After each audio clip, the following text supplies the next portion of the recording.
Export করলে আমাদের যে রেমিটেন্স আরও বেশি আসবে সেটি নিশ্চিত করতে হবে। যদি সামগ্রিকভাবে একটা প্যাকেজ প্ল্যান নিয়ে এইভাবে সব জায়গায় নজরদারি করে না আগানো যায়, তাহলে হিউম্যান ট্রাফিকিং বলেন, ওইখানে গিয়ে প্রতারিত হওয়া বলেন, মৃত্যুর পরে লাশ আনার যে সমস্যা সেটা বলেন, কিছুই রোধ হবে না। আর বিদেশে ওইখানে যাওয়ার পরে আমাদের যে দূতাবাসগুলি আছে, এইখানেও যদি বিএনপিকে আল্লাহ সরকার পরিচালনার দায়িত্ব ভবিষ্যতে দেয়, অনুরোধ করব একটা বিষয় নজরদারিতে রাখার, আমাদের রাষ্ট্রদূতরা যেন শুধু ওইখানে আরামায়েশ করবার জন্য চাকরি নিয়ে না যান, ওইখানে যেন তারা এই যাদের দ্বারা এই দেশ চলে তাদের দিকে মনোযোগ দেন। আরেকটা অনুরোধ আছে, সেটা হচ্ছে রাজনৈতিক দলের প্রবাসী শাখা।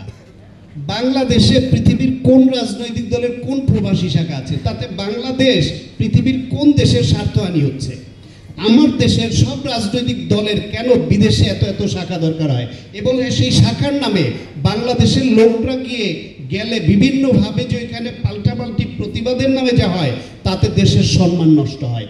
এটা একভাবে আমাদের দেশের ইমেজকে ক্ষতিগ্রস্ত করে। আমরা আমাদের দেশের প্রতিটা লোককে, প্রতিটা প্রবাসীকে এক একজন রাষ্ট্রদূত হিসেবে দেখতে চাই।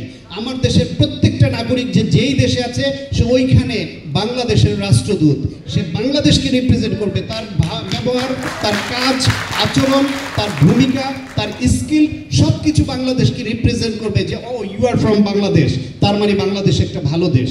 আমরা সেটা চাই, কিন্তু রাজনৈতিক দলের সংগঠনের নামে সেটা ব্যাহত হচ্ছে কিনা সেটা ভাবার সময় এসছে, যে ওই সংগঠনগুলো আমাদের ক্ষতি করছে না ভালো করছে। এটা বললে প্রবাসী নেতারা অনেকে মনক্ষুণ্ণ হবেন, কারণ এটা করার মাধ্যমে কেউ কেউ কোনো নেতারা লাভবান হন, কিন্তু আলটিমেটলি দেশ লাভবান হয় কিনা এটা ভাবার সময় এসছে।